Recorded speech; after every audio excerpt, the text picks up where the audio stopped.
성부와 성자와 성령의 이름으로 아멘.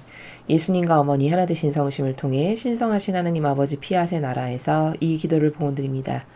아버지께서 사랑하시는 천상 천하의 온 우주 만물과 그리고 이 지상에 남아있는 소수의 아버지의 뜻 진리만을 사랑하는 하느님께 속한 자녀들과 아버지 대전 앞에 엎드려 감사와 찬미와 영광과 함성을 드리며 미국과 한국을 하나 되신 성심을 통해 아버지 뜻에 특별히 봉헌드립니다. 두 나라의 인간의 뜻 그 역겨운 통치로 하느님의 뜻을 가로막는 이 마귀 세력을 모조리 이제 없애주시고 아버지의 뜻 진리께서 친히 통치하시고 다스려 주시옵기를 갈망으로 축원드립니다. 특별히 올해 11월에 있을 미 대선에서 하느님께 속한 선의 세력의 대통령이 반드시 당선될 수 있도록 천상 군단의 모든 천사님들을 파견하여 주셔서 부정선거가 일어나지 않도록 아버지 막아주시고 반드시 아버지께 속한 영혼이 그 나라의 리더가 될 수 있도록 그리하여 이제 이 모든 카발 세력을 이 지구상에서 몰아내 주시기를 갈망으로 청원드립니다. 이 모든 기도 우리 주 예수 그리스도 이름으로 기도드리나이다. 아멘. 성부와 성자와 성령의 이름으로 아멘. 안녕하십니까? 하느님의 뜻성계 피아수녀입니다. 오늘은 이제 다시 원래대로 돌아와서 여러분들과 함께 민수기 해설 강의를 다시 하게 되었습니다. 오늘은 20장을 학습할 차례인데요. 어떠한 내용인지 먼저 본문을 읽고 여러분들과 함께 학습해 보도록 하겠습니다. 민수기 20장. 바위에서 물이 터져 나오다. 에돔이 길을 내주지 아니하다. 아론이 세상을 떠나다. 정월이 되어 이스라엘 백성 온 회중은 신 광야에 이르러 카데스의 자리를 잡았다. 거기서 미리암이 죽어 땅에 묻혔다. 거긴 먹을 물이 없었다. 백성들이 모세와 아론에게 몰려와서 따졌다. 우리 결례가 주님 앞에서 죽을 때 우리도 함께 죽지 못한 것이 한이다. 너희는 어찌하여 주님의 회중을 이 광야로 끌어내어 우리와 우리 가축이 함께 죽게 하느냐? 어쩌자고 우리를 이집트에서 데리고 나와 이 못된 고장으로 이끌었느냐? 어찌하여 우리를 곡식도 무화과도 포도도 석류도 자라지 않고 마실 물도 없는 이곳으로 끌어내었느냐? 모세와 아론이 회중을 떠나 만남의 장막문에 이르러 얼굴을 땅에 대고 엎드리자 주님의 영광이 그들에게 나타났다. 주님께서 모세에게 말씀하셨다. 너는 지팡이를 가지고 회중을 불러 모아라. 그리고 형 아론과 함께 모든 사람이 보는 앞에서 이 바위에게 물을 내라고 명령하여라. 그리하면 네가 이 바위에서 터져나오는 물로 회중과 가축을 먹일 수 있으리라. 모세는 분부대로 주님 앞에 있는 지팡이를 집어들었다. 모세는 아론과 함께 그 바위 앞에 회중을 불러 모아놓고 외쳤다. 반역자들아 들어라. 이 바위에서 물이 터져나오게 해주랴. 그리고 나서 모세가 손을 들어 지팡이로 그 바위를 2번 치니 물이 콸콸 터져나왔다. 회중과 가축이 그 물을 마셨다. 그러나 주님께서는 모세와 아론을 꾸중하셨다. 너희는 나를 믿지 못하여 이스라엘 백성 앞에서 내 영광을 드러내지 못하였다. 그러므로 너희는 내가 이 회중에게 줄 땅으로 그들을 인도하여 드리지 못하리라. 그 샘물은 이스라엘 백성이 주님과 다투었다고 해서 무리바 샘이라고 불리지만 주님께서 주님이 하느님이심을 드러내신 곳이기도 하다. 에돔이 길을 내주지 아니하다. 그곳 카데스에서 모세는 에돔 왕에게 전가를 보냈다. 당신의 아오 이스라엘이요. 당신께서도 아시다시피 우린 온갖 고초를 다 겪어왔습니다. 우리의 선조들은 이집트에 내려가 거기서 오래 살면서 이집트인들에게 몹시 학대를 받았습니다. 그리고 주님께 부르짖자 주님께서는 우리의 호소를 들으시고 천사를 보내시어 우리를 이집트에서 건져내셨습니다. 그리하여 우린 마침내 주님의 지경 변두리에 있는 도시 카데스에 이르게 되었습니다. 이제 우리가 주님의 땅을 지나가야 하겠으니 부디 허락해 주십시오. 밭이나 포도원에 들어가지도 않고 오물물도 마시지 않겠습니다. 우린 당신의 국토를 다 지나갈 때까지 오른쪽으로도 왼쪽으로도 들어서지 아니하고 왕의 큰 길로만 가겠습니다. 그러나 에돔 왕은 자기 땅을 지나가지 못한다고 거절하면서 만약 들어선다면 군대를 풀어치겠다고 대답하였다. 이스라엘 백성이 다시 청하였다. 우린 큰 길로만 가겠습니다. 사람이나 가축이 물을 마셔야 할 경우에는 그 값을 반드시 드리리다. 걸어서 고이 지나가려는 것뿐입니다. 에돔 왕은 지나가지 못한다고 하며 무장한 많은 군대를 거느리고 그들을 치러 나왔다. 에돔 왕이 그의 지경을 지나가지 못하게 거절하자 이스라엘은 발길을 돌리지 않을 수 없었다. 아론이 세상을 떠나다. 이스라엘 백성 온 회중은 카데스를 떠나 호르산에 이르렀다. 에돔 땅 접경에 있는 호르산에 이르렀을 때 주님께서 모세와 아론에게 이르셨다. 아론은 선조들에게로 돌아갈 때가 되었다. 너희가 무리바 셈에서 나의 명령을 어겼으므로 아론은 내가 이스라엘 백성에게 줄 땅에 들어가지 못하리라. 아론과 그의 아들 엘르아잘을 데리고 호르산으로 올라가서 아론의 옷을 벗겨 그의 아들 엘르아잘에게 입혀라. 아론은 거기서 죽어 선조들에게로 돌아가야 한다. 모세는 주님의 분부대로 온 회중이 보는 앞에서 호르산으로 올라가 아론의 옷을 벗겨 그의 아들 엘르아잘에게 입혔다. 아론이 그 산꼭대기에서 죽자 모세와 엘르아잘은 산에서 내려왔다. 이스라엘 온 집안은 아론이 세상을 떠난 것을 알고 30일 동안 아론을 위하여 고글하였다. 주님의 말씀입니다. 하느님 감사합니다.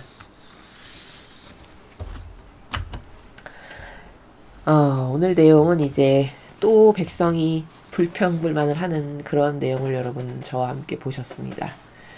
오늘의 내용에 앞서서 우리가 그 중간에 이제 메시지를 학습하느라고 성경 공부한 지가 조금 오래되었죠. 이 앞에 장, 이 19장에서 어떤 것을 배웠는지 잠깐 복습을 하면요. 부정에 대해서 배웠습니다. 부정을 벗기는 잿물에 대해서 우리가 19장에서 학습을 했는데요. 하느님 아버지께서는 부정을 타지 않게끔 이스라엘 백성을 돌보시는 그 철저한 경계, 질서의 나라가 있으심을 우리가 학습을 했죠. 그래서 죄가 있으면 그 죄를 용서받기 위해서 제물을 바쳐야 하는데 제물을 바칠 때는 다 그 부위별로 잘라가지고 어떤 건 제물로 바치고 뭐 똥이나 기타 다른 것들은 진지 밖으로 뭐 내보내고 이렇게 다 따라야 될 규칙과 질서가 있음을 발견하였고요. 그리고 이제 다 태워서 죄가 남으면 그 죄는 거룩한 것이니까 한쪽에 놨다가 죄를 지었을 때 그 죄를 또 활용하도록 하고 이런 것들을 우리가 학습했습니다. 그리고 그것을 태울 때 태웠던 사람까지도 부정의 기운이 있으니까 그 사람마저도 정갈하게 한 다음에 다시 제단 앞에 복귀할 수 있고 이런 일련의 질서들을 아버지께서 쭉 백성들에게 가르쳐 주심을 알 수 있었죠. 자, 이렇게 하느님 아버지께서는 정하다, 정하지 못하다에 대한 것을 아주 철저하게 가리고 지키시는 질서가 천상의 질서고 아버지 백성이 따라야 될 질서다. 이런 것을 지난 시간에 학습했습니다. 근데 그런 것에 비해서 현대인은 부정이 뭔지 부정에 관심도 없고 부정한 것과 아닌 것을 골라내고 내가 피해야 된다라고 하는 개념조차도 없이 살아간다. 그것은 영적으로 봤을 때 굉장히 위험한 것이다. 이렇게 말씀을 드렸죠. 지난 시간에 배운 것 중에서 조금 괄목할 만한 우리가 평상시에 생각해보지 못했던 것들 중에 하나가 뭐냐면 그릇이 있는데 그릇의 뚜껑을 열어놓으면 그것은 부정을 탄 거다. 이렇게 말씀하신 부분이 있었습니다. 기억이 나십니까? 예. 자, 그러면 그 원리를 통해서 우리가 적용의 범주를 좀 넓혀보면 뚜껑을 열었을 때 그 내용물까지도 부정을 탔다라고 하는 것은 그것을 지금 현대 시대를 살아가는 우리에게 적용을 한다면 같은 원리로 특히 유일성의 속성을 살아가야 하는 여성에게는 소중하고 가려야 할 것이 굉장히 많죠. 신체 부위에서. 그 소중하게 가려야 될 것을 그렇게 확 오픈을 하고 살아가는 것은 이 문화와 시대가 지금 병들어서 그런 것이지 아버지 질서에서 봤을 때는 전혀 맞지 않는 것이라는 것을 알 수가 있다라는 거죠. 그래서 뭐 유명 연예인이라든가 이런 카발이 뿌려놓은 이상한 영화나 문화 안에서 막 노출이 심하고 강도가 셀수록 흥행이 잘 되다 보니까 그런 이상한 정서를 막 무작위로 표출해내죠. 근데 청소년들이 진짜 불쌍한 게 이런 것을 모르지 않습니까? 만약에 부모님이 집에서 교육을 하지 않고 그나마 그 학생들이 진리마저도 배울 기회가 없잖아요. 요즘 시대는요. 그러면 그냥 무방비로 노출이 되는 거죠. 그러니까 아주 소중하고 유일하게 잘 지켜서 오로지 사랑하는 한 사람에게만 보여줄 수 있는 소중한 것을 많이 가지고 있는 여성은 굉장히 이런 것에 취약한다라는 것이죠. 우리가 성모님의 초상화, 다양한 성모님의 모습을 이렇게 그린 초상화를 보면요. 베일까지 쓰셨고 다 가리셨죠. 옷이 다 길죠. 그렇죠? 그거는 자칫 잘못하면 인간적으로 생각하면 그 옛날 구닥다리 시대니까 그렇게 입었지. 누가 저렇게 입어 요즘 시대에. 여러분 그래서 그렇게 입은 게 아닙니다. 왜 성모님은 그렇게 다 가리셨을까요? 통으로 된 긴 옷을 입으시면서 그게 다 이유가 있는 겁니다. 지금 제가 여러분에게 말씀드린 이 부정의 관점에서 보았을 때는 이 인간사와 세상의 모든 것은 다 부정하죠. 그것으로부터 어머니는 철저히 그 고유한 유일성의 속성을 보호하시기 위해서 다 그렇게 가리신 거예요. 머리카락까지도.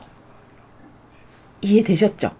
그러면 이 현 시대를 살아가는 여성 여러분은 얼마나 경계가 투철하고 지켜야 될 걸 똑바로 알아서 본인의 소중한 곳을 잘 지키고 가릴 줄 알아야 하는가. 이게 얼마나 중요한가라는 거죠. 그렇지 않았을 때는 부정이 그 영혼을 다 엄습한 상태라는 겁니다. 그러니까 이 문화 자체가 완전히 마귀예요. 요즘 시대는.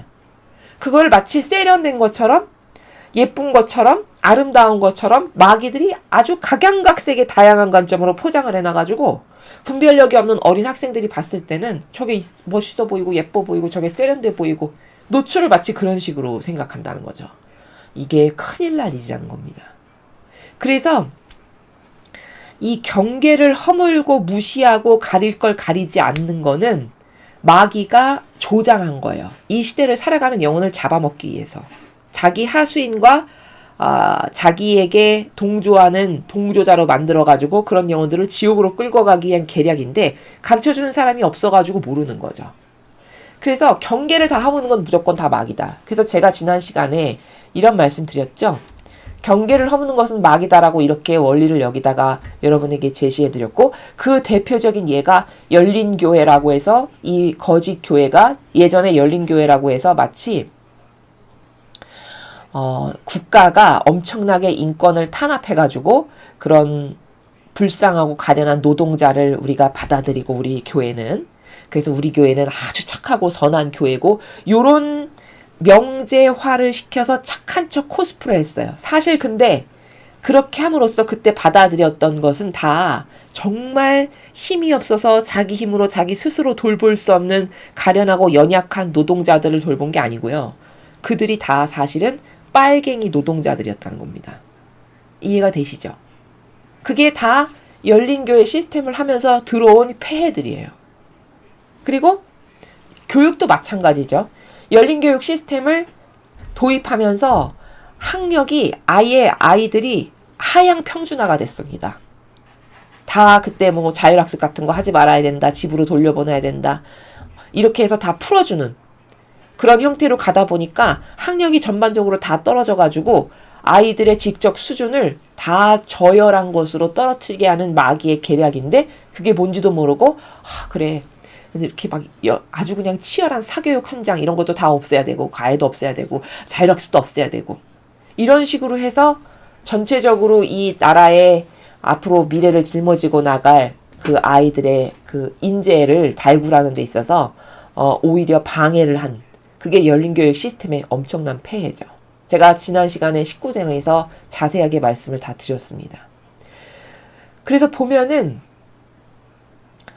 미국도 보면은 제가 지난 시간에도 말씀드렸는데 그 트럼프 대통령이 여러 가지 정책을 하신 것 중에 하나가 뭐냐면 국경을 굉장히 강력하게 방어를 했거든요. 그 재임 기간에. 그랬기 때문에 이민자들이 함부로 넘어오지 못하고 자국민을 그걸로 보호할 수가 있었던 거거든요. 근데 정권이 바뀌면서 지금 어떻게 됐는지 여러분 아십니까? 미국 계신 분들은 잘 아실 거예요. 그렇게 이민자가 넘쳐난답니다. 그리고 그 넘쳐나는 이민자들 때문에 골머리를 썩고 있는 거예요. 지금 나라가. 그럼 이게 뭐냐? 세워야 될 거, 경계를 두어야 될 거, 지켜야 될 질서를 다 허물라고 하는 카발의 계략이고 빨갱이 세력의 계략이거든요. 그게 다 열린교회, 열린교육, 뭐 국경을 허물어야 되고 착한 척하면서 모두를 받아들여야 되고 이런 게 다 그런 같은 나라라는 겁니다. 근데 하느님은 절대 그렇게 안 하신다는 거죠. 하느님은 그 누구보다도 경계가 명확하신 분이에요. 그래서 하다못해 그 별거 아닌 그릇까지도 너가 그릇을 그 입구를 잘 틀어막지 않고 벌려놨어. 그럼 그건 부정하다. 이렇게 말씀하실 만큼입니다. 그 별거 아닌 그릇까지도. 그래서 이스라엘 백성도 아버지께서 어떻게 보호를 하시죠? 철저히 경계를 세우시죠. 만약에 너가 종이 좀 필요해. 너의 집안의 일을 돌볼 하인이 좀 필요해. 그럼 자국민끼리는 절대 너는 하인을 삼거나 종을 삼으면 안 된다. 이방인들에게서 너는 데려와라. 이렇게 말씀하시잖아요. 맞죠? 그럼 하느님이야말로 그 누구보다도 경계를 내 것과 내 것이 아닌 것, 나와 하나 된 내 백성과 그렇지 않은 것을 아주 철저히 가르고 나누시는 걸 볼 수 있죠. 그리고 그게 마귀가 아니라 그게 선이라는 겁니다. 이해되시죠?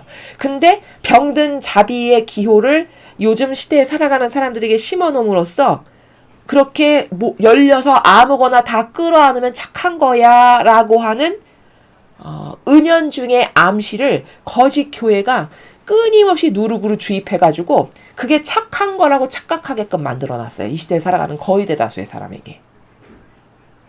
그래서 국경도 허물고 아유 불쌍한 사람 다 받아들여야지. 그리스도인이라면 그 정도 착해야 되는 건 아니야? 이런 식으로 사람들의 병든 감성과 기호를 자극하는 거죠.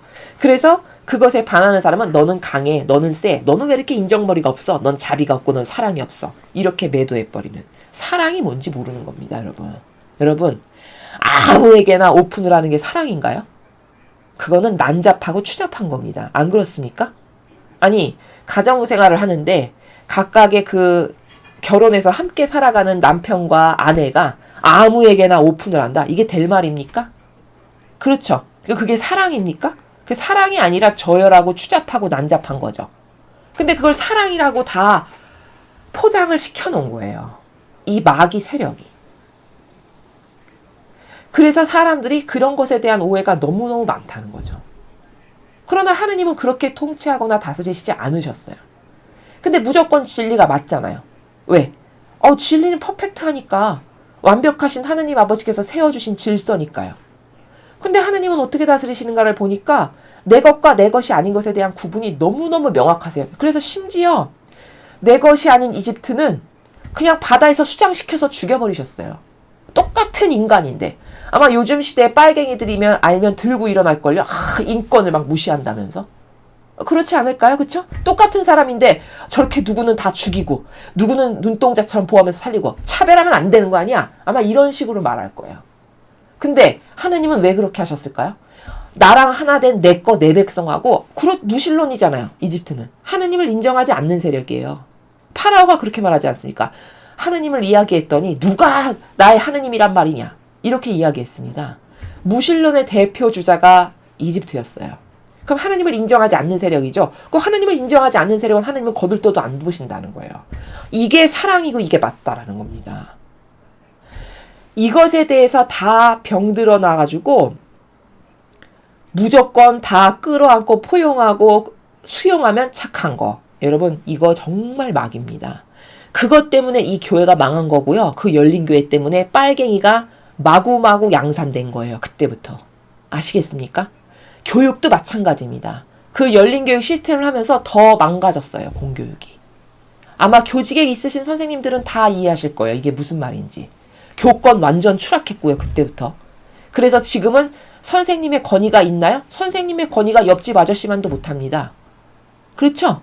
그래서 막 반말하면서 동영상 헤헤거리면서 찍은 거 막 올리고 그래도 하나도 아이들이 죄책감을 못 느껴요. 그 정도로 아주 저질스럽고 저열한 인간이 된 거죠. 지켜야 될 경계조차도 안 지키는데 그런 자신이 부끄럽지도 않은. 이거 다 누가 만든 겁니까? 이 역겨운 마귀 세력이 만든 거예요. 이해되셨죠? 그럼 아는 우리만이라도 사랑이라는 건 다 다른 경계를 적용하는 게 사랑이구나. 맞습니까? 맞는 겁니다. 아버지가 그렇게 하셨어요. 이해되셨죠?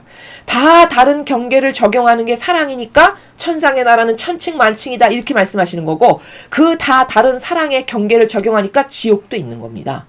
그럼 그게 하느님 탓이에요? 아니죠. 본인 탓이죠. 반향을 어떻게 했느냐에 따라서 가야 될 나라가 달라지는 건 지극히 당연한 정직이죠. 그렇죠. 다 자기 탓이에요. 반향을 어떻게 했느냐. 살아있을 때 하느님하고 하나 됐는가, 마귀랑 하나 됐는가. 그건 본인이 선택한 거잖아요. 누가 강요했습니까? 자유의지로 본인이 선택한 거죠. 본인이 선택한 결과대로 열매를 맺고 그 열매를 확인하러 가는 나라가 천상의 나라다라는 겁니다. 이 제기 아무도 할 수 없어요. 너무 정확하고 명확하기 때문에. 그렇죠. 그래서 우리는 누가 여러분께 이렇게 경계를 허무는 발언을 하잖아요. 그럼 저거 볼 것도 없이 마귀구나. 딱 아셔야 돼요. 제가 지금까지 강의를 하면서 제발 하느님의 백성들이 더 이상 안 속았으면 좋겠어서 마귀에 대해서 굉장히 빈번하게 많이 말씀을 드리거든요. 그게 너무 안타까워가지고 본인의 영혼을 지금 어디에 저당 잡히는지도 모르고 끊임없이 끌려가요. 마귀에게. 그게 너무 안타까워서 제가 틈만 나면 마귀 특성은 이런 거고 그 마귀를 이기려면 이렇게 하셔야 되고 어떤 사람에게 혹은 어떤 세력에게 저게 하느님의 세력인가 마귀 세력인가를 보시려면 몇 가지 성경에 근거한 이런 기준이 있으니까 이런 기준에 근거해서 보십시오. 이런 걸 많이 말씀드리잖아요. 오늘도 그 중에 하나가 경계를 허무는 발언을 한다. 그건 마귀예요. 하느님은 그렇게 안 하셨어요. 그게 입증 증거예요. 아버지는 그렇게 안 하셨기 때문에 우리도 진리를 사랑하는 자녀잖아요. 아버지 뜻이 내 뜻이라면서요. 그럼 그 아버지의 법칙과 진리를 따라야죠. 그럼 하느님은 내 것과 내 것 아닌 것, 즉 하느님하고 하나 된 것과 하나 되지 않은 것을 정확하게 구분하셔서 다르게 대하시는구나. 저게 사랑이구나. 그럼 나도 그렇게 해야죠. 그런데 그 경계를 다 허물어서 마귀도 포용하고 수용하고 하나 되고 끌어안고 너는 마귀까지 끌어안는 사람이어야만 착한 사람이야. 이걸 교묘하게 말하는 거예요. 어디가? 거짓교회가. 그래서 착한 게 뭔지 모르는 사람이 들었을 때는 그래 하나님은 사랑이시랬어. 그저 이 한마디면 다 통용돼요. 그렇죠. 그래서 그냥 다 끌어안는 겁니다. 마귀가 뭔지도 모르고. 이러면 본인 영혼을 저당 잡히는 거겠죠. 그래서 이제 더 이상은 우리가 그런 것에 속을 수 없다. 지난날 수십 년 수백 년을 속은 것만으로도 분통이 터질 일 아니겠습니까? 내 영혼을 만약에 그런 마귀에게 저당 잡혔다면 이제로부터라도 잘 챙기고 마귀에게 속하지 않아야 되겠죠. 그래서 우리만이라도 경계가 뭔지 아버지가 다스리신 질서가 뭔지를 똑바로 알고 저게 마귀구나. 저런 것들이 악의 세력인데 교묘하게 사람의 그 연약한 마음을 충동질해가지고 마치 안 착한 것처럼 그렇게 해야 착한 것처럼 속여서 지옥의 자식이 되게 하는구나. 이런 걸 명확히 하셔야 된다는 겁니다. 자, 그러면 오늘의 내용을 이제 살펴보겠습니다. 사실 오늘은요, 다 읽으셨으니까 여러분에게 이제 줄거리를 아시니까 말씀드리면 사실 오늘 여러분에게 말씀드릴 이 전체를 아우르는 이 전체를 관통하는 원리적 관점은 뭐냐면 모세가 하느님과 하나 되지 않았던 부족함에 대해서 우리가 오늘 살펴보아야 합니다. 그러니까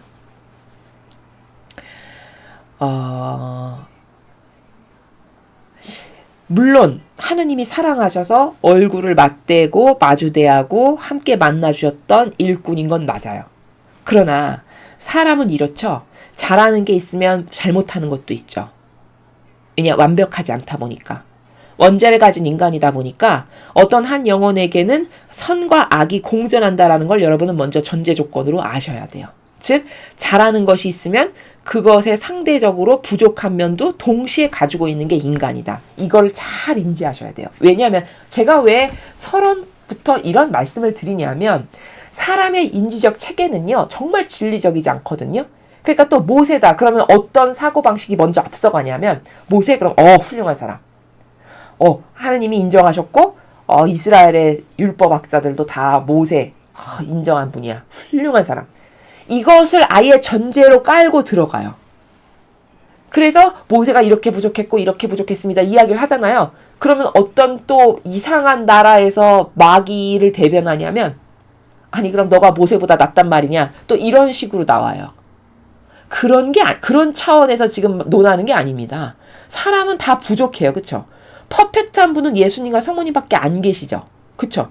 그러면 어떤 사람의 인물 분석을 한다는 건 뭘 하는 걸까요? 그 사람이 잘한 거는 뭐고 그 사람이 잘못한 거는 뭐고 그럼 잘못한 것은 우리가 답습하지 말아야 되겠다. 잘한 것은 본받아야 되겠다. 이게 분석하는 거 아닙니까? 맞죠? 저는 지금 그 관점의 나라에서 말씀을 드리는 거예요. 모세가 하느님이 친히 만나주실 만큼 사랑했고 아버지께 잘 해드렸던 면이 분명히 존재해요. 그러나 모세에게 부족했던 면도 사실 있었기 때문에 가나안 땅에 못 들어간 거거든요. 그렇지 않습니까? 그게 팩트잖아요. 아니 팩트를 보면 알 수 있어요. 오늘 여기서 선언하시죠. 너희는 내 영광을 못 드러내서 너는 가나안 땅에 못 간다. 그래서 아론도 지금 그 산에서 그냥 죽었습니다. 오늘 여기 끝맺음이 나오죠. 아론의 끝맺음이. 그러면 뭐냐? 결과를 보면 알 수 있는 거거든요. 한평생 사람의 인생이라는 거는 그 사람이 가장 죽기 직전에 맺은 열매와 결과를 보면 저 사람이 어떻게 살았구나가 다 나오는 거예요. 왜? 열매가 입증해주는 증거니까요. 맞죠? 근데 모세는 다 만나주시기도 했고 좋았고 어떤 것도 있고 이런 것도 있고 잘했지만 결국 맺은 열매가 뭐죠? 가나안 땅에 못 들어갔다는 게 맺은 열매예요. 그렇죠? 그럼 하느님은 얼굴까지 마주대하고 그렇게 만나주시고 그렇게 훌륭했는데 왜 가나안 땅에 못 들어가게 했을까요? 인간처럼 변덕스러워서 기준이 달라서? 절대 그렇지 않아요. 거긴 반드시 이유가 존재하거든요. 그럼 오늘 우리가 학습해야 되는 건 뭐냐? 도대체 왜 모세는 가나안 땅에 들어가지 못한 것을 맺은 걸까? 어떤 것이 부족했을까? 아버지 앞에. 이것을 배우고 나는 저렇게 살지 말아야겠다. 저렇게 반영하지 말아야 되겠다. 이것을 되새겨서 그 부족함을 답습하지 않으면 그럼 성경 공부 훌륭하게 한 거고 똑바로 잘한 거다라는 겁니다. 이해되셨죠? 자, 요 관점에서 제가 선언적으로 모세가 하느님께 이렇게 잘한 것도 있지만 이렇게 잘못한 게 있고 부족한 게 있었기 때문에 결과를 보니까 결국 가나안 땅에는 못 들어갔다. 그렇다면 이거는 굉장히 치명적인 거잖아요. 한평생을 이끌었는데 결국은 그 한평생을 이끈 목적이 뭐예요? 가나안 땅에 들어가기 위함 아니에요? 그렇죠. 근데 결정적 그 열매는 맺지 못하고 죽었단 말이에요. 그러면 하느님은 왜 그렇게 하셨을까를 알아야 될 거 아니겠습니까? 원인 분석을 해야 되잖아요. 그렇죠? 원인 분석을 하고 그래서 그 원인 때문에 이러한 결과를 맺었으므로 우리는 이러한 답습을 하지 말고 이런 반영을 해서는 안 되겠다. 이것이 성경 공부를 똑바로 잘하는 겁니다. 자, 이제 그것에 대해서 한번 살펴보겠습니다. 정월이 되어 이스라엘 백성 온 회중은 신 광야에 이르러 카데스의 자리를 잡았다. 거기서 미리암이 죽어 땅에 묻혔다. 자, 모세와 아론과 미리암 중에 가장 먼저 미리암이 죽었네요. 거기에는 먹을 물이 없었다. 백성들이 모세와 아론에게 몰려와서 따졌다. 우리 결례가 주님 앞에서 죽을 때 우리도 함께 죽지 못한 것이 아니다. 너희는 어찌하여 주님의 회중을 이 광야로 끌어내어 우리와 우리 가축이 함께 죽게 하느냐. 자, 여러분 잘 보세요. 참 인간 군상이라는 거는요. 여러분들 이제 성경 공부를 저희와 함께 계속 하셨으니까 반복적으로 들으면서 인메모리 된 게 있으실 텐데요. 성경을 보면 진짜 인간 군상이라는 거는 그 역겨운 인간의 뜻에서 살죠. 그럼 정말 쓰레기와 같은 반향밖에 못합니다. 인정하십니까? 자, 이 앞에 그냥 만나만 준다고 불평불만해서 호되게 혼났죠. 하느님으로부터. 그쵸? 막 250명 한꺼번에 땅을 묻어버리시고 막 향로 갖고 오라고 해서 다 죽여버리시고 이렇게 응징하셨잖아요. 아버지께서. 그럼 여러분 잘 생각해 보세요. 그걸 눈앞에서 목격했고 겪은 사람들이잖아요. 그러면 하느님 뜻에 반하고 걸으면 큰일 나. 저렇게 심판받고 저렇게 혼나. 다시는 하지 말아야지. 이런 다짐 했을까요? 안 했을까요? 그 당시에는 했겠죠. 그쵸? 근데 그게 오래 가지가 못한다는 거예요. 지금 또 나오잖아요. 같은 증상이. 그렇죠. 이걸 보면은 정말 절망스러워요. 인간이라는 존재에 대해서. 그렇지 않으십니까? 그러니까 인간이라는 존재는 어떨 때만 희망이 있냐면요. 인간의 뜻 안에서 살죠. 저렇게 이 백성처럼. 그러면 똑같은 짓을 계속 반복하는데도 계속해요. 심지어 응징을 당했는데도 또 해요. 마치 IQ 2자리인 것 같죠. 그러면 우리는 다를까요? 잘 생각해 보셔야 돼요. 나는 안 그럴까를. 절대 장담할 수 없다라고 제가 매번 말씀드리죠. 왜? 똑같이 한계적인 존재니까요. 그러면 저렇게 남을 봤을 때는 객관화가 잘 되잖아요. 이스라엘 백성 진짜 멍청하구나. 진짜 아둔하구나. 어떻게 저럴 수가 있지? 이런 생각이 들잖아요. 그럼 나는 안 그럴 것 같잖아요. 근데 여러분 자신을 일상생활에서 하느님과의 관계성에서 여러분이 실수하고 잘못하는 것들을 한번 곰씹어 보세요. 똑같은 것이지 않으세요? 그렇죠. 우리도 똑같은 것에 계속 걸려요. 계속 똑같은 것에 넘어진다는 겁니다. 그래서 왜 심지어 저도 예전에 저 거짓교회에서 종교생활할 때 제가 저를 자신을 성찰할 때 이런 생각을 해봤어요. 고해성사를 보러 가면 맨날 똑같은 걸 얘기하는 거예요. 여러분도 경험하셨나요? 아니 볼 때마다 나는 어떻게 맨날 똑같은 죄를 이렇게 똑같이 질 수가 있어? 이 생각을 제가 한 적이 있거든요. 아, 나는 이 정도밖에 안 되는 인간인가? 이런 자책을 했었던 적이 있었어요. 근데 이 백성도 지금 똑같잖아요. 같은 것을 계속 반복하죠. 그러면 여기서 우리의 딜레마는 뭐냐? 도대체 같은 것을 저렇게 반복 안 하려면 어떻게 해야 될까라는 거예요. 맞습니까? 그렇죠. 우리의 솔루션은 뭐냐? 도대체 해결 방책은 뭐냐? 인간은 이 백성을 봐도 그렇고 나라고 하는 존재도 그렇게 똑같은 반복을 계속 잘못하면서 사는데 도대체 나는 이 지긋지긋한 고리를 끊고 싶다. 그럼 나는 어떻게 해야 될까라는 거죠. 그렇죠. 답을 말씀드리면요. 그 인간적인 나라에서 그러니까 안 살아야 돼요. 그럼 인간적인 나라가 뭔데요? 자기가 자기 스스로를 돌보는 나라. 더 상세하게 말하면 자기의 이기심과 자애심을 죽여야 돼요. 이해되시죠? 그게 인간적인 나라에서 안 사는 거예요. 자, 여기 보시죠. 지금 백성이 물이 없어서 불평불만을 또 하기 시작했어요. 그 지경을 당했는데 막 250명 한꺼번에 묻어서 죽여버리시고 하느님께서 향로를 통해서 거기서 불이 나오게 해서 다 죽여버리시고 이렇게 하는 일을 하고 자 봐라 너네가 이렇게 했다가는 이런 응징을 당할 거야 해서 그 다 구리를 펴가지고 제단에다가 갖다 놓으러 가셔서 다 지금 한 상태잖아요. 그쵸? 근데 그런 걸 보고 사는데도 이런 일을 지금 또 하잖아요. 그럼 이 일을 왜 또 할까? 인간적인 나라에서 살기 때문이에요. 자, 생각해 봅시다. 만약에 예수님과 성모님이셨어요. 그럼 이런 불평불만이 나왔을까요? 절대 안 하셨겠죠. 그러면 예를 들어 예수님은 신성이 있으시니까 그렇다라고 쳐보죠. 자, 그럼 성모님을 생각해보죠. 성모님은 우리와 똑같은 인간이셨잖아요. 그쵸? 근데 성모님에 대해서 기록한 다른 훌륭한 영적 서적도 보면요. 이런 나라 자체가 없어요.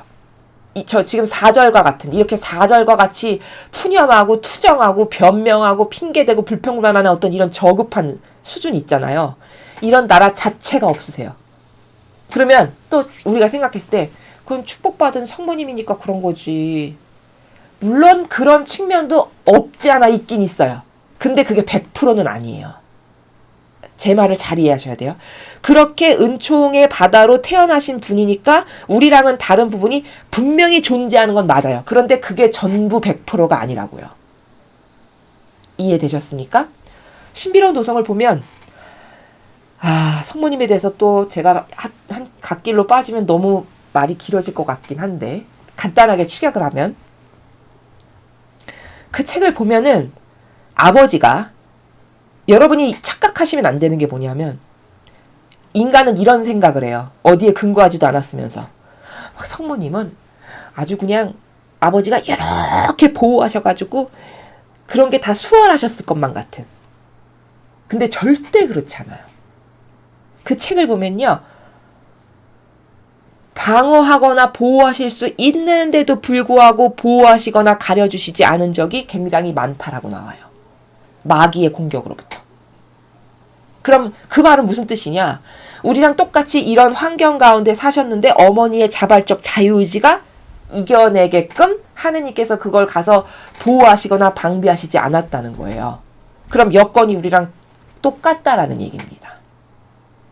이해가 잘 되시나요? 그거를 마치 인간은 생각하면 성모님이나 예수님이 겪으셨던 고통은 신이니까 어머니는 은총의 바다로 태어나셨으니까 우리 같은 이런 고통이나 힘든 건 없으셨을 거야. 다 수월하셨을 거야. 이렇게 생각하는 분들이 의외로 많거든요. 근데 그렇지 않아요. 보호해 주신 부분도 분명히 있긴 있는데 그건 일부고요. 많은 케이스에선 하느님께서 일부러 보호를 안 하셨어요. 성모님을. 그건 왜냐? 여러 가지 이유가 있는데 그 중에 하나는 여러분 보호해서 뭔가 잘했으면 영광이 되나요? 안 되죠. 근데 보호를 하지 않았는데 자발적 자유의지가 다 자기가 선택하고 이겨내고 끊고 이렇게 해서 영광이 들어왔어. 그럼 그게 진짜 영광이 되죠? 그것을 위해서. 이해되십니까? 이렇게 섬세한 나라예요. 천상의 나라는요. 아버지가 그 정도로 섬세하신 분이에요.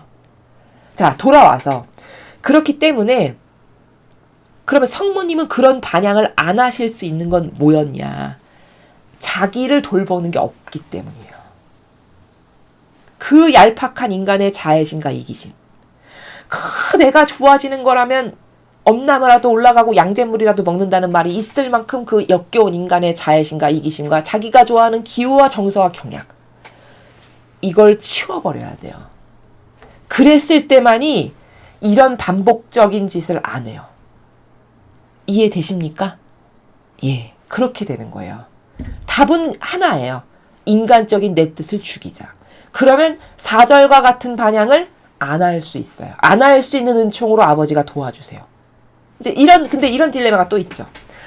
수배님, 그렇게 하려고 막 노력을 하는데도 기호, 정석, 경향이 잘 없어지지가 않아요. 물론 그렇죠. 왜냐면 그거는 내가 원해서 가진 게 아니라 나도 모르게 부모와 조상으로부터 혹은 아담과 하와의 원죄로부터 혹은 내가 살아가는 환경으로부터 나도 모르게 스펀지처럼 그냥 환경적 요소 가운데 스며든 거기 때문에 그걸 끊어버리고 없애는 게 정말 쉽지 않다는 걸 저도 알아요. 왜냐면 저도 영적도전을 맨날 하는 사람이니까요. 그쵸?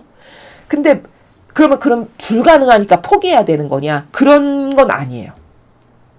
그럼 무슨 말이냐? 이 지상의 메커니즘과 천상의 메커니즘은 달라요. 어떻게 다르냐? 지상의 메커니즘이라는 거는 예를 들어서 내가 고3이야. 그러면 내가 원하는 목표, 지향하는 탑 클래스의 학교에 가기 위해서는 인간적인 내 노력이 다 동반돼서 읽어야 되는 거잖아요. 그렇죠? 근데 천상의 나라는요. 그 노력을 한다라는 게 이 지상에서 자연법 안에서 내가 일일이 하나하나 열거해서 이거 다 내가 노력으로 읽어서 이렇게 하는 그런 시스템이 아니고 내 의지를 고추 세우는 시스템이에요. 그러니까 내 자유의지를 내가 원해서 자발적으로 나는 하느님과 하나 될 거고 나는 이 진리가 좋고 그래서 이 진리만을 따르고 이거 아닌 거는 아버지 저를 보호하시고 지켜주세요. 이렇게 의지를 끊임없이 서로 새롭게 하고 맡겨드리고 내어드리고 다시 새롭게 하고 이렇게 하면 그러면 그 의지를 보시고 도와주시는 시스템이에요. 그러니까 지상하고는 많이 다르죠. 그러니까 이 시스템적인 이해가 있어야 여러분이 영적인 길을 가는 데 있어서 애로사항이나 오해가 없게 돼요. 이해되시죠? 왜냐하면 실에 겁먹어서 포기할 테니까요. 안 되나 봐. 맨날 했는데도 똑같아. 이렇게 하고 그냥 질려버려서 포기한다거나 혹은 인내와 끈기가 없는 사람은 그것 때문에 포기할 수도 물론 있겠지만요. 그러나 아무튼지 간에 그런 차원으로 생각을 하면 안 되는 거고 왜냐하면 왜 그 차원, 그 시스템하고는 다른 거냐면 그런 인간적인 노력으로 되는 나라가 아니에요. 여러분도 인정하시죠? 영적인 세계라는 거는 왜냐면 나라는 존재가 아담과 하와의 원죄로부터 이미 더러운 것을 가지고 있는 거잖아요. 적나라하게 표현을 한다면. 그럼 그 더러운 것을 갖고 있고 역겨운 경향을 갖고 있는데 그걸 내가 없앨 수 있는 환경적 여건이나 요소가 안 된다는 거죠. 그건 순전히 은총으로만 없어질 수 있는 거라는 거예요. 시스템의 근원이. 그러니까 그런 시스템의 나라에서는 어떻게 청하는 게 어떻게 해야지 노력을 똑바로 하는 거냐면 진짜 여러분이 원하시면 여러분의 자유의지가 진짜 원하시면 끊임없이 맡겨드리고 내어드리고 맡겨드리고 내어드리고 저는 이게 싫으니까 이걸 아버지 제발 없애주십시오. 제 인간적인 이걸 맡겨드리니까 제발 끊어주십시오. 전 조상으로부터는 이런 거 다 끊어주십시오. 저 인간적인 거 절대 안 따를 거니까 성모님 저를 보호해주세요. 이 의지가 항구하고 지속적이냐? 하느님은 이거를 보세요. 그럼 그 의지가 항구하고 지속적일 수 있는 노력을 해야 되는 거예요. 여기서의 노력은 그런 노력을 해야 되는 거예요. 이 자연법의 노력하고는 다르죠. 그 다름을 제가 이야기하는 거예요. 그러면 여러분의 그 갈망과 지향하는 바가 정말 진정해. 아, 쟤는 진짜 저걸 원하는구나. 그리고 그게 지속적일 수가 있어. 항구하고. 게다가 거기 열정까지 있다면 더 좋겠죠. 이렇다. 그러면 그것에 상응하는 은총을 하느님이 주신다는 거고, 그 은총을 받았을 때나 성모님처럼 반영할 수 있게 된다는 거예요. 이게 메커니즘이에요. 그러면 자연법에서 인간이 어떤 고3 학생이 내가 탑 인류대학에 가기 위해서 노력을 해야 되는 그 인간적인 노력의 나라하고는 완전히 다른 차원이라는 걸 여러분 납득을 하시나요? 이런 거예요. 그래서 지금 4절을 보면 정말 비참하거든요. 아, 인간이란 존재는 이것밖에 안 되는 건가? 진실로 이것밖에 안 돼요. 인간적 나라에서 살면요. 그걸 제 경험으로도 여러분에게 입증을 해서 말씀을 드리지 않아요? 고해성사를 보러 갔을 때 맨날 똑같았다. 아마 많은 분들이 공감하실 거예요. 그럼 이건 뭐예요? 똑같은 것을 계속한다는 얘기 아니에요. 회개를 했는데도 불구하고. 그렇죠. 그럼 이 지긋지긋한 걸 끊어버리고 싶은데 어떻게 해야 될까? 그게 내 힘으로 되는 차원이 아니다라는 거죠. 왜? 그게 다 역겨운 인간의 기호정석 경향에서 오는 거니까. 그러면 그 기호정석 경향을 내가 끊을 수 있냐? 내가 끊을 수가 없다는 거예요. 의지는 내가 원하지만. 그러니까 누가 도와주셔야 돼요? 하느님이 도와주셔야 된다니까요. 그럼 그 하느님이 도와주실 수밖에 없는 영적 환경을 내 안에 구축을 해야 돼요. 그게 의지예요. 그게 갈망이고, 그게 노력이고, 그게 지향하는 바고, 그게 열정이에요. 그러면 그 시스템을 구축해서 내가 지속적으로 갈망해서 매달린다. 그러면 그 열정을 보시고, 그 지속성을 보시고, 그 진정성을 보시고, 그것에 상응하는 것을 아버지가 주시는데, 그 은총을 주셨으면 그 은총을 받았을 때나 극복하고 이겨낼 수 있는 거다라는 거죠. 자세히 설명한다고 했는데 이해가 잘 되시나요? 예, 이런 메커니즘입니다. 그러니까 이 지상의 메커니즘하고는 완전히 다른 거예요. 안타까운 거는 간혹 영적으로 갈망하는 분들이 계신데 노력을 이상하게 하는 분들이 계세요. 그건 왜냐하면 어떻게 노력해야 되는지를 몰라서 그런 거거든요. 왜냐면 천상 시스템에 대해서 누가 말해주는 사람이 없으니까. 그러니까 이런 거죠. 내가 탑 클래스 대학에 가고 싶은데 그러면 그 탑 클래스 대학에 가려면 거기 어떤 입시 전형으로 사람을 뽑는지를 먼저 알아야 될 거 아니에요. 그쵸? 그럼 전형별 특징이 있을 거 아니에요. 무슨 농어촌 전형, 무슨 전형, 무슨 전형, 무슨 전형 이렇게 있을 거 아니겠습니까? 그럼 그 전형을 알고 그럼 그 전형 중에 내가 가장 잘할 수 있는 게 뭔가를 하나 골라서 그쵸? 그러면 골랐어. 그럼 이제 그것에 맞춰서 나의 패턴과 습관이나 공부 방법이나 모든 걸 거기 맞춰야 되겠죠. 그래서 지속적으로 내가 1년, 2년, 3년 노력을 해. 그러면 갈 수 있게 되는 거 아니겠어요? 그렇죠? 이런 알고리즘에 따라서 노력을 하고 프로세스에 따라서 노력을 해야 거기에 도달하는 거지. 그냥 무대뽀로 아무것도 모르는데 막연하게 그냥 착하게 살면 좋은 데 가겠지. 여러분 이거는요. 너무 질이 떨어지는 거예요. 이해가 되십니까? 이런 거다라는 것을 제가 조금 더 포괄적으로 넓게 지금 4절이 나와서 말씀을 드렸습니다. 4절을 보면은 지금 이스라엘 백성 안에 악이 또 지금 이 백성 안에서 날뛰기 시작했거든요. 그래서 이들이 지금 말은 사람이 하지만 이 영혼 안에 사고방식 안에 살아가는 마귀들이 지금 말하는 거예요. 이스라엘 백성 안에서. 근데 이 마귀들 패턴을 보십시오. 너희는 어찌하여 주님의 회중을 이 광야로 끌어내어 우리와 우리 가축이 함께 죽게 하느냐. 자, 마귀의 특징. 여기서 또 하나 말씀드릴게요. 마귀는 항상 물고 들어가요. 뭘 물고 들어가냐? 여기 보세요. 주님의 회중을 이렇게 이야기했어요. 그러니까 자신들이 하느님의 백성이다 이거죠. 그러니까 끌고 들어간다는 건 더 구체적으로 말하면 뭐냐면 본인의 자유의지가 잘못하고 있는 거죠 지금. 아니 하느님이 야 너 가서 모세하고 아론한테 물었다고 불평불만해라 시켜서 하고 있는 거예요 지금? 그런 거 아니잖아요. 본인들의 자유의지가 마귀가 자기 안에서 지금 교란을 일으켰는데 그게 뭔지도 모르고 마귀에게 동조하면서 아무 소리나 막 내뱉는 거거든요. 지금 이 상황이. 그럼 하느님이 시켜가지고 말하는 게 아닌데 하느님을 끌고 들어오잖아요. 주님의 회중이라고. 이해되십니까? 이게 마귀의 교묘한 패턴이에요. 그러니까 이 거짓교회도 마귀가 이렇게 말하죠.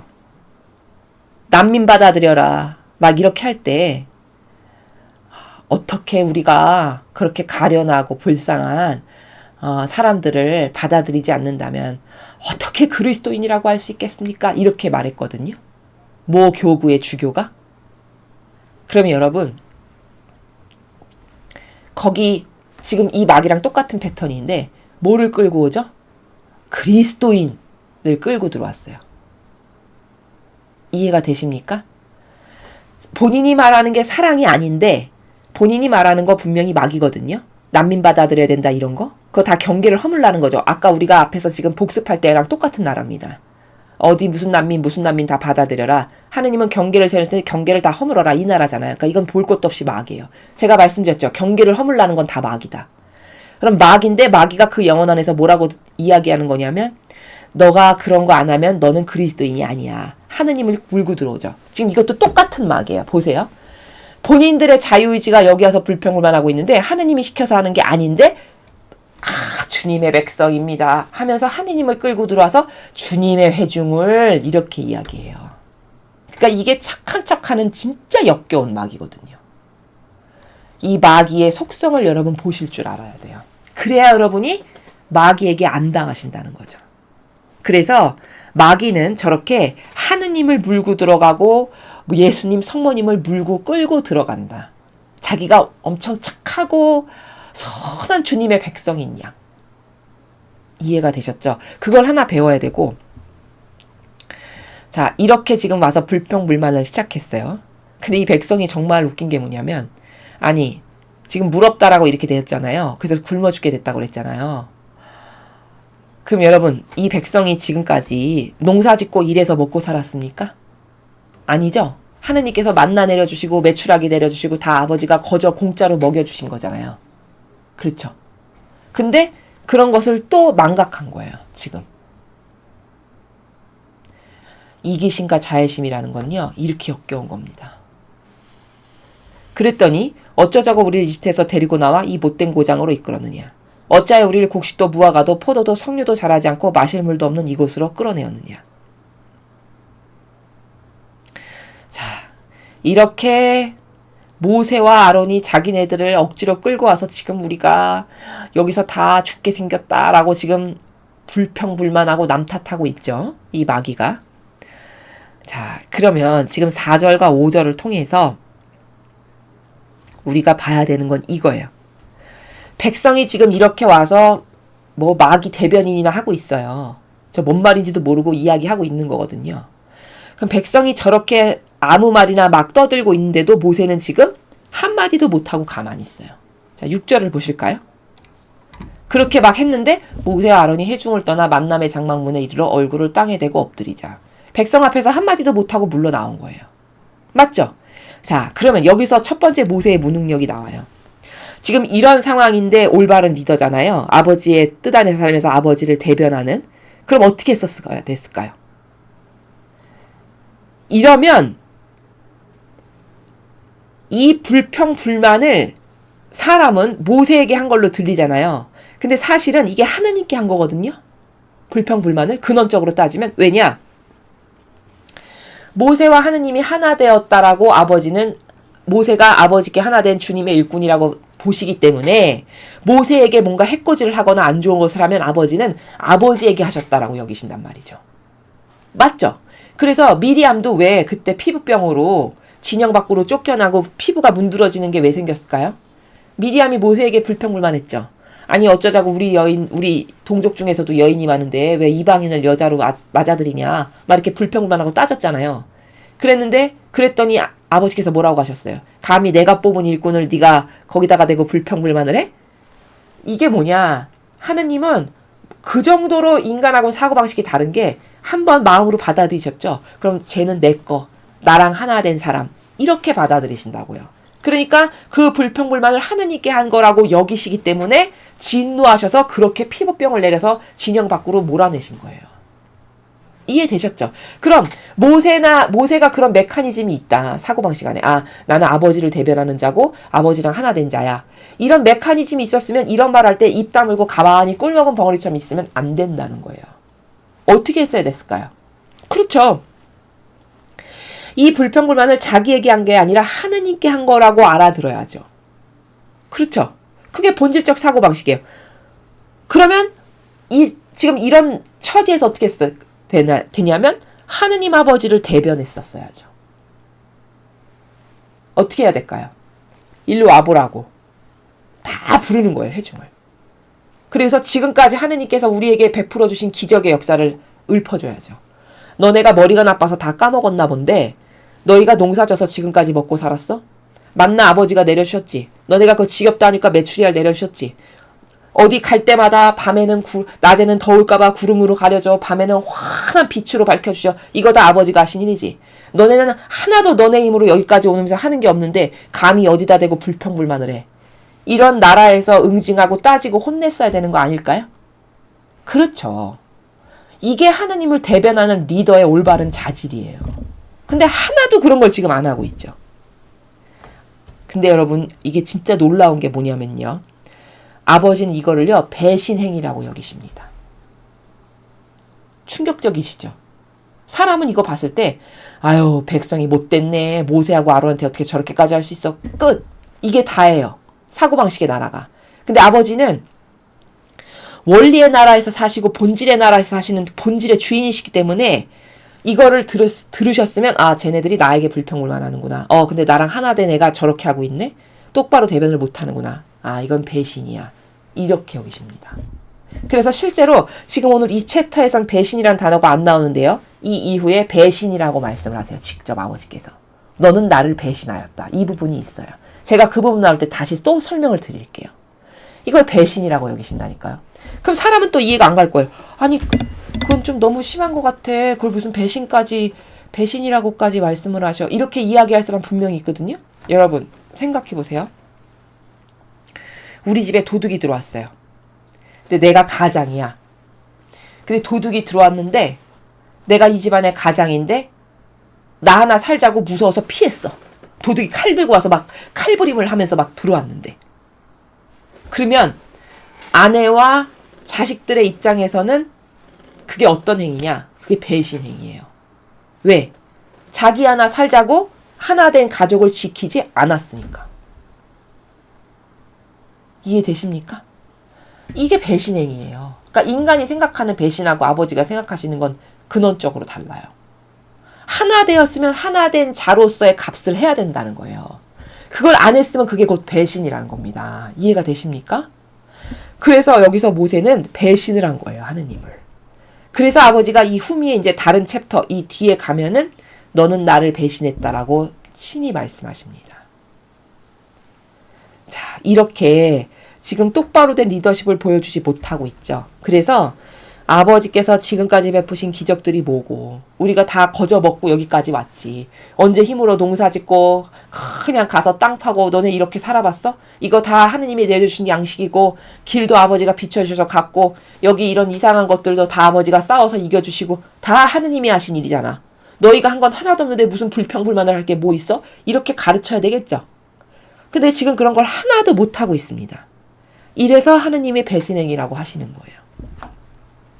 그래서 가서 기껏 한다는 게 그런 말을 듣고는 만남의 장마가 안에 와가지고 그냥 땅에 얼굴이나 대고 꿇어앉아 있는 겁니다. 그랬더니 이제 아버지의 영광이 그들에게 나타나셨어요. 여기 아버지의 영광이라는 거는요. 하느님의 존엄하심을 말씀하시는 거예요. 아버지의 존엄하심이 이들 앞에 나타나신 거죠. 자, 그래서 아버지께서 말씀하십니다. 너는 지팡이를 가지고 회중을 불러 모아라. 그리고 형 아론과 함께 모든 사람이 보는 앞에서 이 바위에서 물을 내라고 명령하여라. 그리하면 네가 이 바위에서 터져나오는 물로 회중과 가축을 먹일 수 있으리라. 참, 여러분 속된 말로 하느님은 정말 착하지 않으세요? 그 지경인데도 물을 내주세요. 그쵸? 반향을 그 지경으로 하는데도 물을 내주러 어디를 가서 어떻게 하라고 본론만 딱 말씀하세요. 자, 그래서 모세는 분부대로 주님 앞에 있는 지팡이를 집어들었다. 모세는 아론과 함께 그 바위 앞에 회중을 불러 모아놓고 외쳤다. 자, 10절 잘 보세요. 굉장히 중요한 파트입니다. 반역자들아 들어라. 이 바위에서 물이 터져나오게 해주랴. 여러분 여기서 어디가 잘못됐나요? 여기서 지금 모세가 또 잘못한 게 있거든요. 어디가 잘못됐나요? 생각해 보십시오. 여기에요. 터져 나오게 해주랴. 왜냐?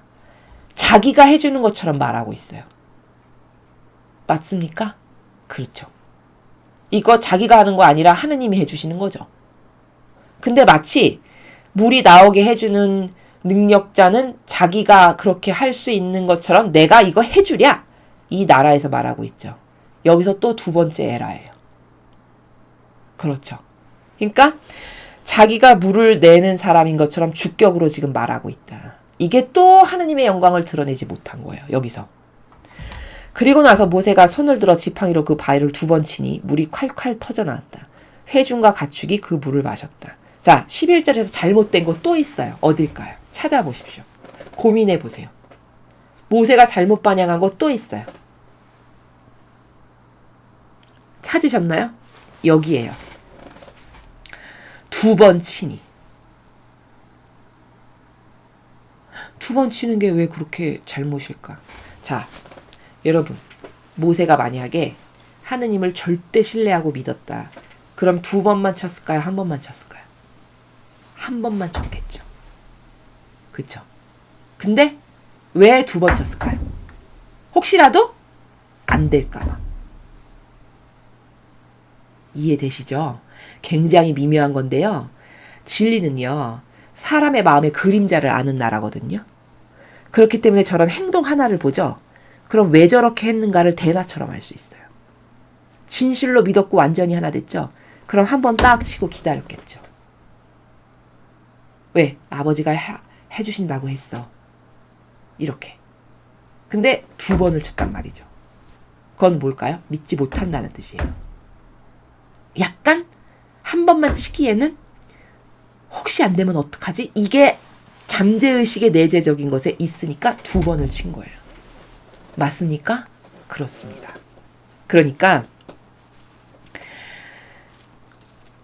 지금 10절, 11절 그 앞에 똑바로 대변하지 못한 거 이런 것들이 다 에러예요. 하느님하고 완전히 하나 되지 않았다는 증거. 이래서 가나안 땅에 못 들어가는 겁니다. 왜 못 들어갔는지, 왜 열매의 결과가 그러한지 여러분 잘 아시겠죠? 그래서 지금 이 11절도 여기 2번 쳤다는 게 정말 큰 실수한 거예요. 하느님이 5분 대기조인가요? 어서 물을 내! 그냥 확 나와야 되고 뭐 이런 건가요? 그런 거 아니죠. 만약에 1번 쳤는데 물이 안 나왔어. 그러면 어떻게 했어야 됐을까요? 여러 가지 가능성을 우리 생각해보죠. 만약에 아버지가 시키신 대로 1번 했는데 안 나왔어. 그럼 어떻게 해야 될까요? 자, 우리의 믿음이 부족하고 우리의 반향이 이런 식이어서 아버지가 지금 물을 안 내주시니까 우리 기도합시다. 회개하고. 물을 주실 때까지 끊임없이 회개하고 잘못했다라고 하느님께 용서를 청합시다. 이렇게 했어야죠. 그쵸? 그럼 아버지께서 이렇게 바라보시고 진정성 있게 회개를 한다. 그럼 그래. 그래도 자기들이 잘못한 거를 뉘우치고는 있구나 해서 물을 주시겠죠. 그게 반나절이 걸리건 한 달이 걸리건 그 시간이 중요한가요? 그렇지 않죠. 아버지의 마음이 되돌려지시는 게 중요한 거 아닐까요? 그렇죠. 그러니까 그런 것에 대한 어떤 리더적 관념, 다중적 관념 이런 게 지금 모세에게는 하나도 보이지 않아요. 그렇죠. 이런 게 다 부족함이라는 겁니다. 자, 그래서 이제 그러나 주님께서는 모세와 아론을 꾸중하셨다. 자, 꾸중하시잖아요. 바위 2번 치고 났는데 물이 터져 나오긴 했지만 너희는 나를 믿지 못하여 당장 말씀하시죠. 제가 여러분에게 말씀드렸죠. 못 믿어서 2번 친 거라고. 그렇죠. 나를 믿지 못하여 이스라엘 백성 앞에서 내 영광을 드러내지 못하였다. 아주 그냥 냉철하게 마음의 그림자를 알고 말씀하시지 않습니까? 믿지 못한 게 맞죠. 믿었으면 1번 치고 기다렸겠죠. 그렇죠. 다 아시는 거예요. 그러므로 너희는 내가 이 회중에게 줄 땅으로 그들을 인도하여 드리지 못하리라. 이래서 못 가게 된 겁니다. 이해되십니까? 그래서 이 믿지 못하는 게 배신 행위라고 하느님은 여기시고요. 실제로 이제 다음 다다음 챕터인가? 이제 이 이후에 나올 챕터에서 제가 말씀드리겠지만 너는 나를 배신하였다라고 사실적으로 말씀하세요. 이게 지금 믿지 못한 이게 배신 행위라고 아버지는 보시는 겁니다. 즉 여태까지 그렇게 많이 돌보시고 주셨죠. 모세에게도 백성에게도. 그렇죠. 그러면 그렇게 많이 여태까지 주셨는데도 하느님을 올바르게 대변하지 못하였다는 것. 그런데 그러면 이스라엘 백성이 이렇게 사사건건 마귀만 오면 그 전에도 마귀 한번 와가지고 휘둘려가지고 다 사람 많이 죽고 재단에도 증거로 남기라고 했는데도 지금 똑같은 일이 또 있잖아요. 그쵸? 그러면 이스라엘 백성이 잘못했는데 모세가 혼나는 건 왜냐? 모세가 그들의 리더이고 모세하고 이스라엘 백성은 무관하지 않다라고 보시는 거예요. 왜? 그들을 이끄는 자니까 백성하고 모세는 하나 된 관계로 하느님은 보시거든요. 그렇죠. 그러니까 백성이 잘못하면 리더인 네가 잘못해서, 네가 똑바로 못 가르치고 똑바로 인도하지 못해서라고 보시는 거고 그게 맞습니다. 그렇죠. 그래서 모세가 백성하고 무관하지 않으니까 책임을 물으시는 거고 그 책임 관계에서 하느님과 하나 된 자로서 아버지를 똑바로 대변한 적도 없고 그렇다고 아버지 영광을 더 드러낸 적도 없으니까 결국에 너가 맺을 열매는 너는 그 땅에는 가지 못하겠다 라고 결정을 내리신 거죠. 그 세문은 이스라엘 백성이 주님과 다퉜다고 해서 무리와 셈이라고 불리지만 주님께서 주님이 하느님이심을 드러내신 곳이기도 하다. 그렇죠. 결국엔 거기서 기적이 있었으니까 하느님이심을 드러낸 곳이기도 하죠. 자, 그 다음 에돔이 길을 내주지 아니하다. 그곳 카데스에서 모세는 에돔 왕에게 전가를 보냈다. 당신의 아우 이스라엘이요. 당신께서도 아시다시피 우린 온갖 고초를 다 겪어왔습니다. 우리의 선조들은 이집트에 내려가 거기서 오래 살면서 이집트인들에게 몹시 학대를 받았습니다. 그래서 주님께 부르짖자 주님께서는 우리의 호소를 들으시고 천사를 보내시어 우리를 이집트에서 건져내셨습니다. 그리하여 우리는 마침내 주님의 당신의 지경 변두리에 있는 도시 카데스에 이르게 되었습니다. 이제 우리가 당신의 땅을 지나가야 하겠으니 부디 허락해 주십시오. 밭이나 포도원에 들어가지도 않고 우물물도 마시지 않겠습니다. 우린 당신의 국토를 다 지나갈 때까지 오른쪽으로도 왼쪽으로도 들어서지 아니하고 왕의 큰 길로만 가겠습니다. 그러나 에돔 왕은 자기 땅을 지나가지 못한다고 거절하면서 만약 들어선다면 군대를 풀어치겠다고 대답하였다. 이스라엘 백성이 다시 청하였다. 우리는 큰 길로만 가겠습니다. 사람이나 가축이 물을 마셔야 할 경우에 그 값을 반드시 드리리다. 걸어서 고이 지나가려는 것뿐입니다. 에돔 왕은 지나가지 못한다고 하며 무장한 많은 군대를 거느리고 그들을 치러나왔다. 에돔 왕이 그의 지경을 지나가지 못하게 거절하자 이스라엘은 발길을 돌리지 않을 수 없었다. 자, 여러분, 이 사건에서 무엇을 발견하셨습니까? 이거예요. 지금 여기 이렇게 에돔이 이스라엘을 지나가지 못하게끔 방해를 하고 내 땅이라고 해서 지금 회방을 놓고 있잖아요. 근데 만약에 이스라엘 백성이나 모세가 하느님께 똑바로 반향을 했고 아버지와 하나 된 관계로서 올바른 상응관계에 있었다면 이렇게 에돔이 이런 식으로 이스라엘 앞에 베내미는데 하느님이 가만히 계셨을까요? 그렇지 않았겠죠.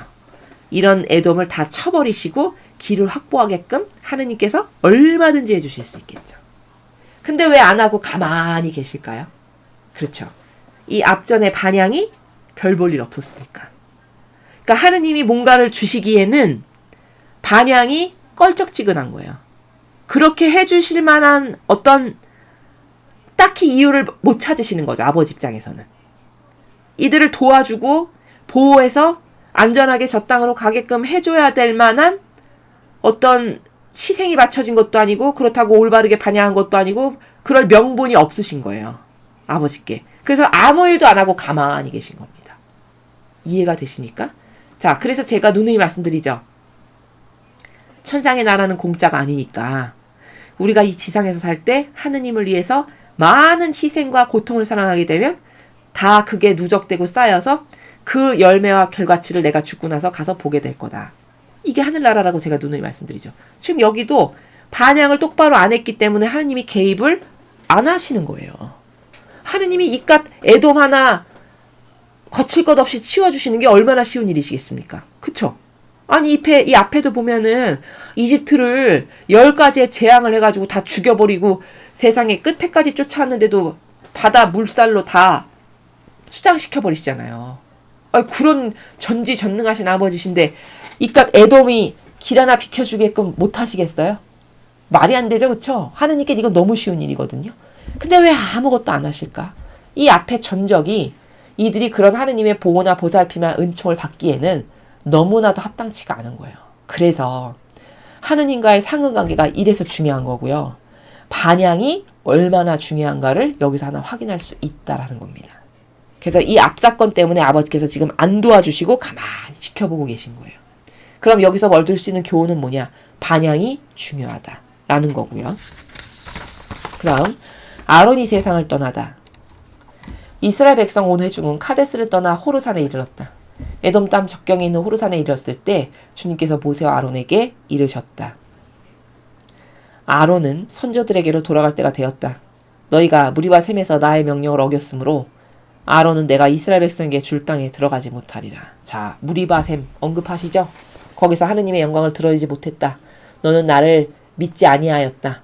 그쵸? 배신하였다. 그래서 그 벌로다가 너는 새 땅에 들어갈 자격이 안 된다. 이 산에서 그냥 죽게 될 거다. 이렇게 말씀하십니다. 아주 냉정하시죠. 그러니까 우리는 이런 어떤 결과를 도출하는 데 있어서 사사로운 감정이 항상 들어가잖아요. 그리고 쓸데없는 무슨 정 이래가면서 그 고무줄 잣대로 내가 좋을 때는 이렇게 재고 싫을 때는 이렇게 재는 그런 맞지도 않는 그 기준들, 이런 걸로 어쩔 땐 이렇게 하고 기분 나쁘면 이렇게 하고 이런 수준이잖아요. 근데 아버지는 근거가 있어야 되고 열매가 있어야 되고 결과치가 있어야 되고 그것에 의해서만 평가하세요. 그러니까 정확하고 공정하죠.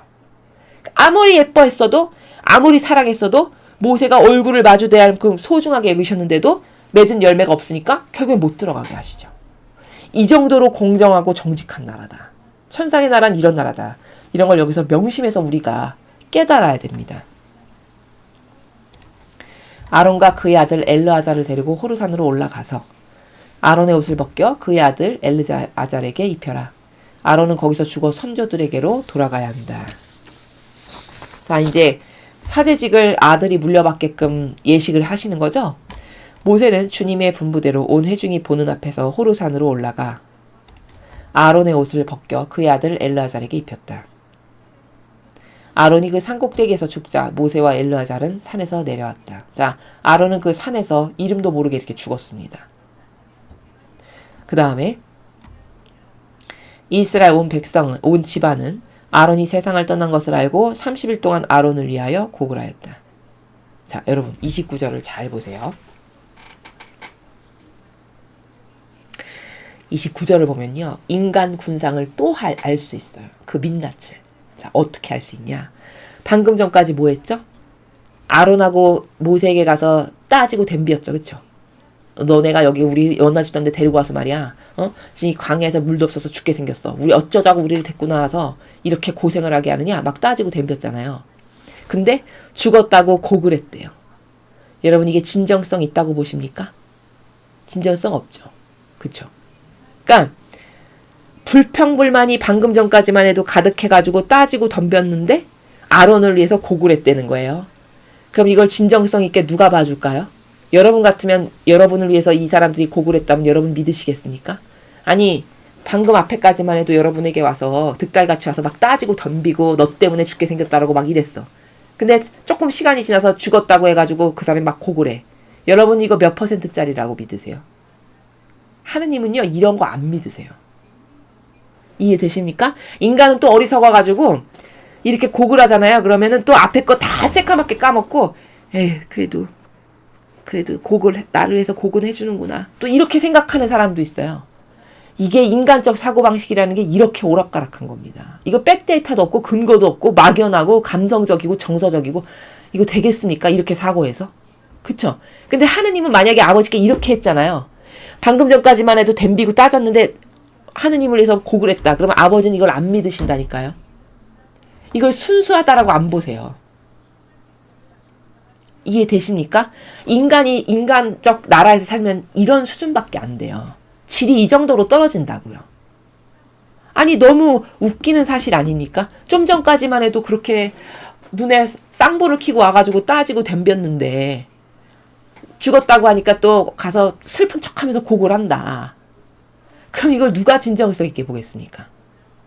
근데 대다수의 인간이 이런 나라에서 살아요.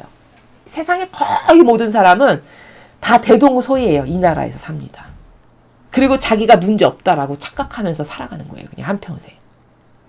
여기 진정성이 있기랍니까? 여기 순수성이 있기랍니까? 예?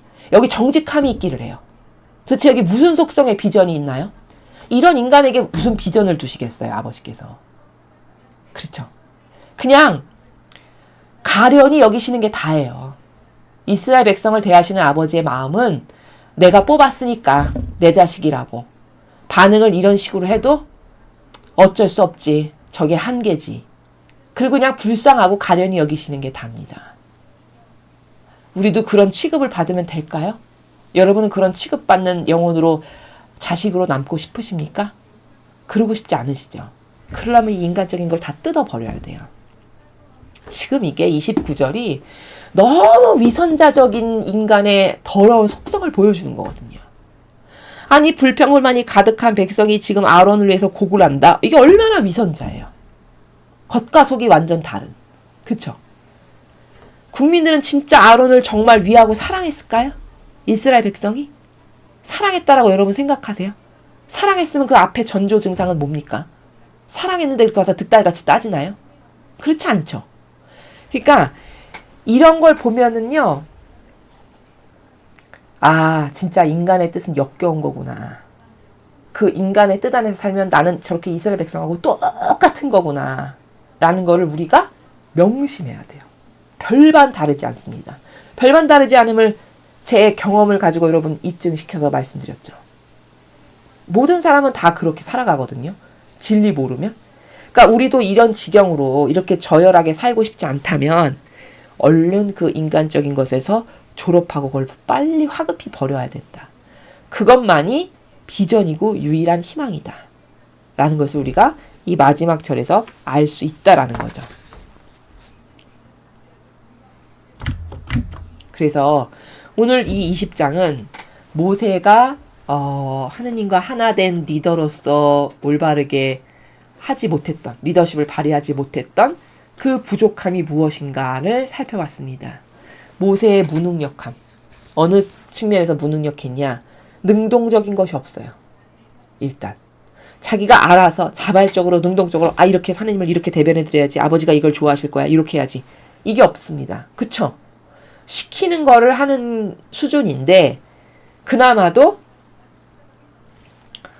그 시키는 것마저도 어떤 자발적 의지가 욕구가 샘솟고 솟구쳐서 한다기보다는 그냥 아버지께서 이거 해라 그럼 예, 이거 해라 예, 이렇게 하는 수준이라는 거죠.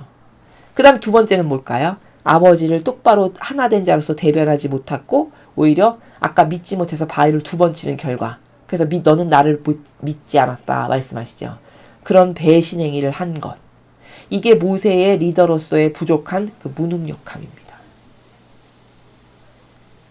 자, 그러면 생각해보죠. 모세가 훌륭하게 잘 살았다라고 하는데도 이런 부족함이 우리가 보이죠. 그러면 아버지의 영광을 드러내지 못해서 이렇게 그 가나안 땅에도 결국은 못 들어가게 됐어요. 그렇게 많은 일을 했음에도 불구하고. 그렇다면 거짓 예언자들은 얼마나 단죄를 받아야 될까요? 모세처럼 뭐 하나 돼본 적은 있나요? 하나 돼본 적조차도 없잖아요. 맨날 인간의 뜻으로 자기 걸 가르치고 전하고 누룩을 먹이잖아요. 그래서 선한 마음, 착한 마음으로 교회에 다가온 영혼을 몇십 배, 몇 값짜리라 더 악한 영혼이 되게 해서 지옥의 자식으로 이끈다라고 예수님이 말씀하셨잖아요. 맞죠? 그럼 그들은 얼마나 더 단죄를 받아야 될까요? 모세는 그냥 가나안 땅에 못 들어간 게 다예요. 그러나 그들도 결국 이 정도의 수준에서 끝날까요? 그렇지 않겠죠. 그래서 신을 팔아 신이 된 자로 살아가는 그 하느님의 일꾼들에게 과연 얼마나 무서운 징벌이 내릴까. 모세에게 오늘 이렇게 열심히 살았는데도 가나안 땅에 못 들어갈 징벌을 하느님이 내리신다면 모세의 발끝만큼도 못 따라가지 않습니까? 현 시대를 살아가는 자원한 봉사자들은 하느님과 하나 되기가? 그러면 그런 이들에게 어떤 단죄와 징계를 내리실까? 우리가 추론이 가능하죠. 그래서 오늘 우리가 이 모세의 부족함을 통해서 반향이 정말 중요하구나. 하느님과 하나 되는 게 너무너무 중요하구나. 내가 이스라엘 백성과 같은 그런 꼴이 나지 않으려면 인간적인 것을 어서 버려야 되겠다. 그리고 버리는 메커니즘에 대해서도 제가 노력을 하는 나라의 메커니즘에 대해서도 말씀을 드렸습니다. 어떻게 노력을 하는 거지 신적이라는 것은 여러분이 그 오늘 배운 걸 가지고 여러분의 영성생활을 하시는데 다 각자가 적용을 하셔가지고 마귀에게 속지 말 것, 그러니까 노력을 똑바로 할 것, 도전을 똑바로 할 것, 그리고 하느님과 하나 될 것, 이런 것에 대해서 경각심을 가지고 다시 열심히 또 도전하고 그래서 성취하시는 여러분 되셨으면 좋겠습니다. 이상으로 민수기 20장 해설 강의를 마치겠습니다. 감사합니다.